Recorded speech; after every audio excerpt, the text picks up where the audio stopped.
نعوذ بالله السميع العليم من كل شيطان رجيم. بسم الله الرحمن الرحيم. الحمد لله والصلاة والسلام على رسول الله صلى الله عليه وسلم. سبحانك لا علم لنا إلا ما علمتنا إنك أنت العليم الحكيم. رب اشرح لي صدري ويسر لي أمري واحلل عقدة من لساني يفقه قولي. اللهم إنا نسألك علما نافعا ورزقا طيبا وعملا متقبلا. ربي زدنا علما. السلام عليكم ورحمة الله وبركاته. Donc, on va voir aujourd'hui pourquoi certaines personnes voient des ombres tous les soirs ou des objets déformés. Le cas le plus répandu, c'est quand la personne fait beaucoup de yoga, beaucoup de méditation sans protection. On fait pas de la méditation n'importe comment, c'est très dangereux quoi, car on peut ramener des entités lors de notre voyage astral. Certains arrivent juste à avoir un apaisement, mais d'autres vont beaucoup trop loin, en n'y étant pas préparés avant. D'abord, faut verrouiller son aura, réparer son aura, qui va être comme un gruyère si on fait n'importe quoi dans la vie. Ou alors, si on est un élu ou un soléla, faut savoir que les djinns et shéatines volent leur pouvoir qu'Allah leur a donné avant même leur naissance. Par la suite, ces pouvoirs peuvent être récupérés par du nettoyage spirituel et des dhikrs quotidiens bien spécifiques qui peuvent durer au minimum 2-3 heures à chaque fois. Si c'est bien fait, c'est ce qui va ouvrir ce qu'on appelle le troisième œil. Donc cette évolution spirituelle vous amènera à voir et à savoir des choses que les personnes normales ne voient pas, c'est-à-dire les djinns, les shéatines, qui ont toujours été là, mais maintenant qu'ils sont visibles, ça vous fait peur. Pourtant, il n'y a rien de nouveau, rien qui est arrivé de plus, juste que vous pouvez les voir, alors qu'il faut arrêter d'avoir peur déjà. S'ils ne sont pas méchants, faut les respecter, c'est tout. C'est ce qu'on appelle les habitants de la maison. Alors, faudra quand même bien discerner les visions qui viennent de Shaitan. Le West-West, par exemple, avec l'expérience, on arrive à distinguer quand même. Faut pas se croire un super-homme non plus. Alors, maintenant, on va parler d'un deuxième cas, c'est le cas de cette vidéo justement, où ces ombres peuvent être dues à la sorcellerie qu'on appelle illusion.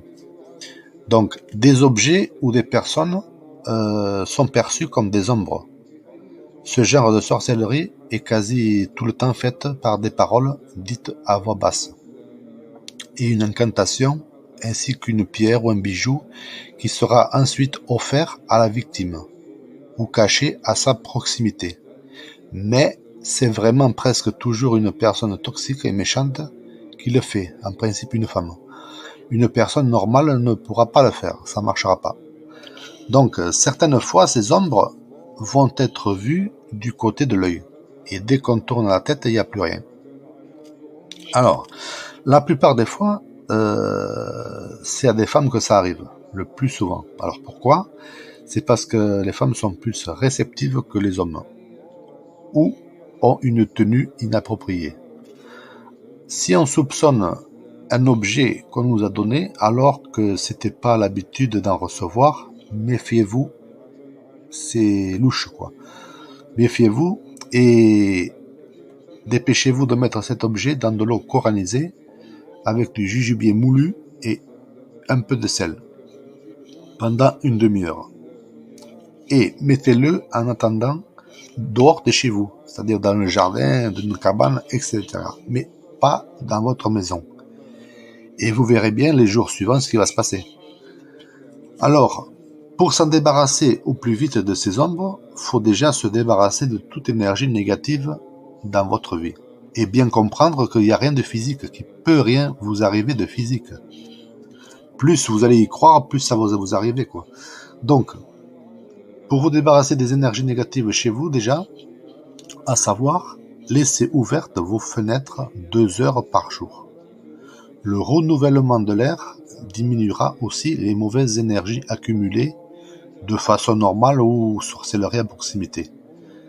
Les prières à l'heure prière de nuit avec dhikr aussi et sadaka. Parce que les sadaka aussi, ça va annuler, ça va creuser la sorcellerie. Ça sera un peu comme jeter un peu d'eau sur le feu. Donc si vous en jetez une fois, ça fera peut-être rien. Des sadaka, pas très importantes suivant vos moyens, mais régulières. Alors, tout ce qui va être fait dans le chemin d'Allah va détruire ces énergies négatives. Les résultats ne vont pas être visibles aussi vite qu'on le voudrait, mais ça marche. C'est comme si vous chauffiez une baignoire d'eau avec une bougie en dessous, et qu'une heure après, vous allez voir, dire mais c'est encore froid, ça marche pas. C'est pas que ça marche pas, c'est que c'est long. Maintenant, si on maintient la bougie dessous toute la nuit, là peut-être l'eau sera à peine tiède, donc ça marche, mais il faut insister. Donc là c'est pareil, il faut insister. Donc à la fin de chaque prière, récitez la sourate 7, Araf, verset 116.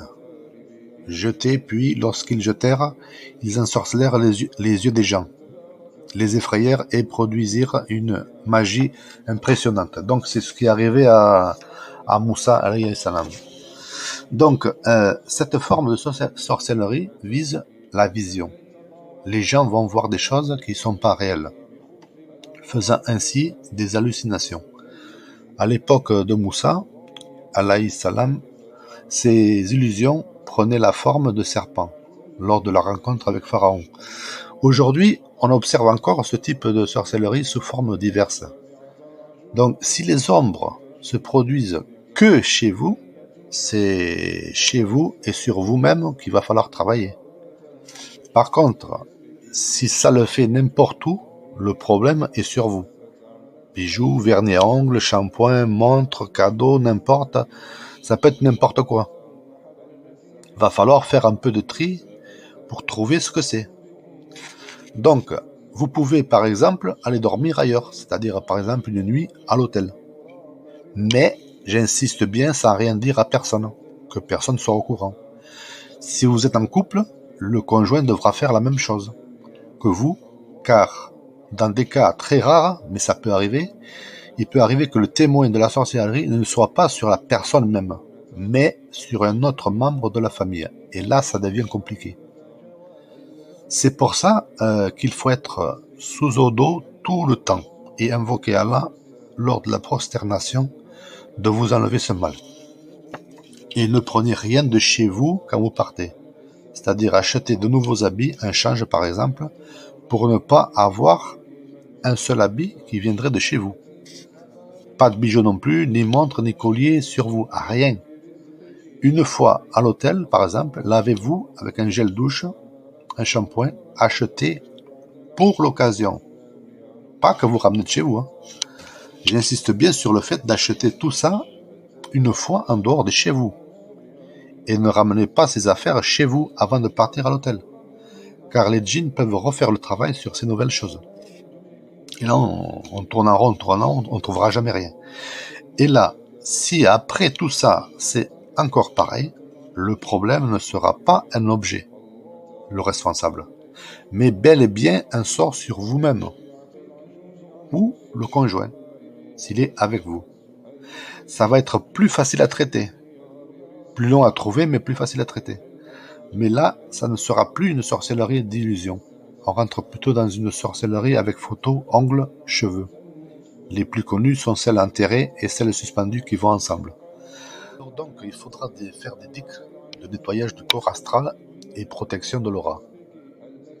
Donc, ces dhikr, faudra dire ce que je vous ai mis. Donc, vous ferez une pause sur la vidéo. Donc, ces 3 dhikr, il faudra les dire 100 fois chacun, sans essayer vraiment de les compter. Donc, mais vous verrez combien de fois vous allez le dire, par exemple dans une minute, et vous allez le multiplier par X fois pour avoir les 100 fois, quoi. Par exemple, si vous mettez, je sais pas moi, 5 minutes pour le dire, vous allez mettre une montre, quelque chose, sur 5 minutes, et vous allez le dire pendant 5 minutes. Parce que compter les fois, c'est pas bien. Sauf si vous avez un compteur, on va dire, électronique, vous appuyez à chaque fois sur le bouton pour compter les fois, mais sinon, voilà. Donc, 100 fois, 100 fois et 100 fois. Le mieux, c'est de faire tout ensemble. Donc, 100, 100 et 100. Ensuite, 11 fois, 11 fois, 11 fois, tout ça. Ça sera les sourates de protection. De protection, ouais. Voilà. Et ensuite, quand vous aurez fait ça, vous allez faire ce dhikr qui est très important. Lui, c'est pour donner la lumière. Eux, là, ça sera pour nettoyer votre corps et pour le protéger. Ça sera pour monter la lumière. Donc, pendant 300 fois minimum. Au début, moi, je vous conseille de faire que 300 fois minimum, 3 fois par jour. Parce que si vous attaquez trop fort dès le début, vous allez laisser tomber. Donc ça, c'est le programme de nettoyage astral qu'on fait 2 à 3 fois par jour pendant 4 mois minimum. Ça peut être long, mais des fois, ça peut même pas suffire. Donc 4 à 6 mois, moi je dirais même.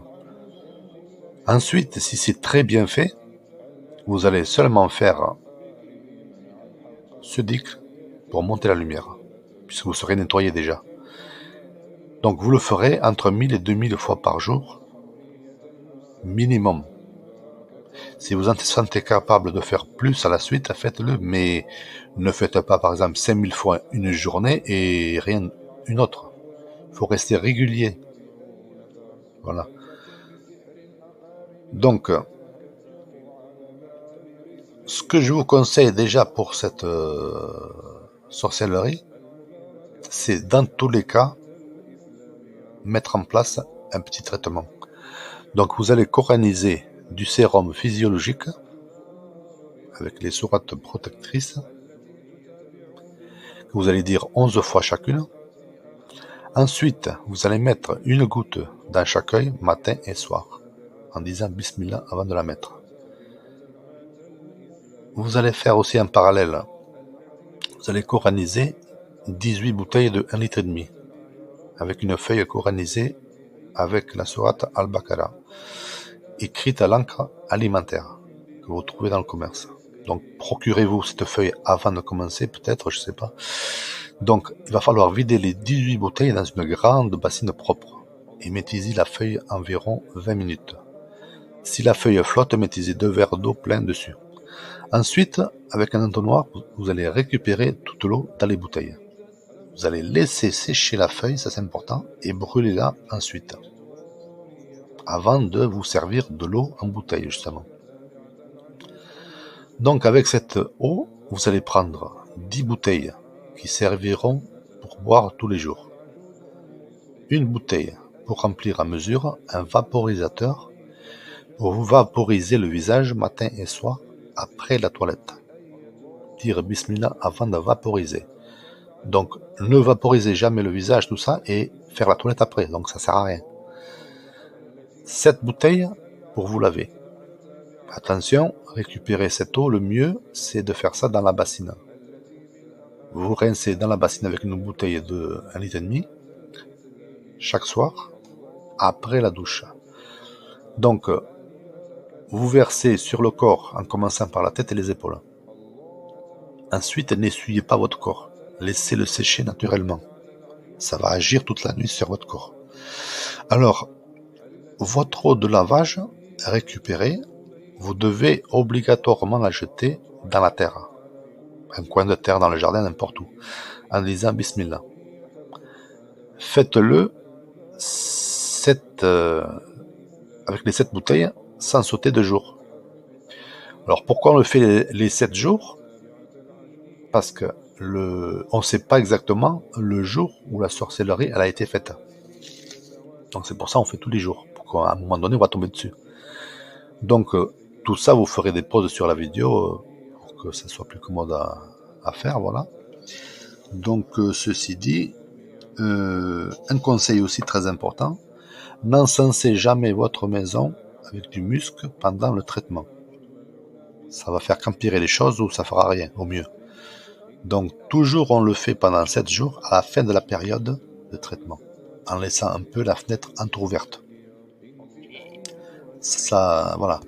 Donc les cycles de protection du corps astral et protection de l'aura, on le voit, ça agit bien sur le corps. Donc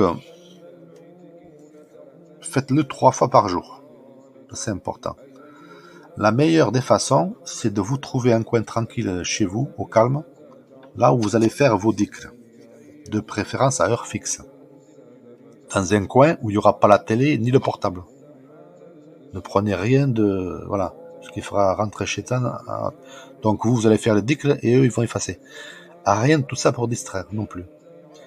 Parce que vous allez voir, si vous le faites, il y aura toujours quelqu'un qui va vous appeler à ces moments-là, il y aura toujours un dérangement, et il ne faut pas. Donc ça fera toute la différence. Si vous avez, par exemple, si vous avez un chat, il peut venir à côté de vous, il n'y a aucun problème, au contraire. Un chat, c'est toujours bénéfique, on va dire. Ça absorbe certaines entités, certaines mauvaises, mauvaises ondes, on va dire, mauvaises énergies. Donc, si vous faites comme ça régulièrement, les anges qui sont rattachés à ces versets vont descendre et vont vous assister. Une fois fini, ils partent. Le lendemain, vous recommencez, ils reviennent. Mais quand c'est régulier, ils vont même descendre un petit peu avant que vous commenciez, pour être là dès le début. Des fois, on peut sentir que les anges sont là, car on va avoir comme des petits frissons qui vont vous parcourir le corps. Donc là, on sait qu'ils sont là. Vous allez vous sentir plus léger. Mais encore une fois, pour que les anges descendent, il ne faudra pas de chien dans la maison, surtout pas dans la pièce. Un chat, oui, mais pas un chien. Ensuite, il ne faut pas de photos d'êtres vivants accrochés au mur. Et pas de miroir au mur en dehors de la salle de bain, ça je le dis à chaque fois. Surtout là où vous faites la prière et votre chambre. Pas de miroir. Si vous en avez un sur la coiffeuse, masquez-le avec une serviette toujours, quand vous en servez pas. Donc, un conseil, faites de votre mieux en insistant bien et en comprenant bien le sens des mots et surtout régulièrement. Car certains en font trop dès le début et comme je vous ai dit, puis laissent tomber. Faut que ça devienne un rituel, un moment de plaisir, pas de contrainte. Quand vous allez avoir des djinns musulmans, à force de faire ça, des djinns musulmans et des anges qui vont vous côtoyer, vous verrez la plupart des mots occultes seront exterminés dès le commencement. Parce que les anges, ils n'ont pas le droit de descendre de leur propre initiative. C'est Allah qui les envoie. C'est ça qu'il faut bien comprendre. Voilà. Donc, dites-moi en commentaire, pour les personnes qui pensent être victimes de la sorcellerie d'illusion, si elles ont un chat à la maison ou pas. Car dans de nombreux cas de mal occulte, j'ai remarqué qu'un chat à la maison diminue ou chasse certaines entités. Je n'ai pas d'explication sur ça, mais ça arrive. Et aussi, la plupart des gens atteints par cette sorcellerie d'illusion ont en principe une peur panique des animaux, même d'un chat. Pas tous, mais en principe. Dans ce cas-là, il faut adopter d'urgence un chat à caractère, genre siamois, car en vrai, un djinn a peur des chats. Il fera tout pour qu'il n'y ait pas de chat justement à la maison. C'est pas une généralité, mais ça arrive. Donc tout ceci n'est mentionné nulle part. Mais de connaissance, je peux vous dire que 2 personnes, si elles ont un chat, parce que moi je connais 2 personnes qui ont des problèmes occultes, dès qu'ils ont eu un chat, c'était par hasard, je sais pas, des siamois, et leurs problèmes, à ma vue, ils ont diminué. Est-ce le hasard? Pas hasard, on peut pas le savoir. Je peux pas vous dire. Et c'était des chatons siamois de 3 semaines à peu près. Avec un caractère bien forgé à eux. Donc encore une coïncidence, je ne sais pas. Donc avant de terminer, je vous conseille vraiment aussi en parallèle de consulter un médecin. Si ces hallucinations vous arrivent au quotidien, car il peut arriver que vous preniez un traitement médical qui soit mal adapté. Ça peut arriver aussi. Donc vous allez avoir les mêmes symptômes. Je veux dire par là les somnifères, les anxiolytiques, les antidépresseurs et que sais-je. Donc en les arrêtant 2 jours, vous serez fixé et ça n'aura pas d'incidence pour la suite. Donc vous les arrêtez 2 jours, ça vous fera rien de mal. Et si ça arrête, c'est que c'est les médicaments. Si ça continue, c'est que malheureusement, c'est la sorcellerie d'illusion ou une autre. Donc ne prenez jamais ces médicaments plus de 3 mois d'affilée. Faites toujours une pause de 2 à 3 mois entre les périodes où vous le prenez. Ça, c'est très important aussi. C'est un conseil il fallait que je vous dise avant de terminer cette vidéo. Donc cette vidéo est terminée. Qu'Allah guérisse tous nos malades et inflige un lourd châtiment douloureux à tous ces maudits sorciers et sorcières. Amin.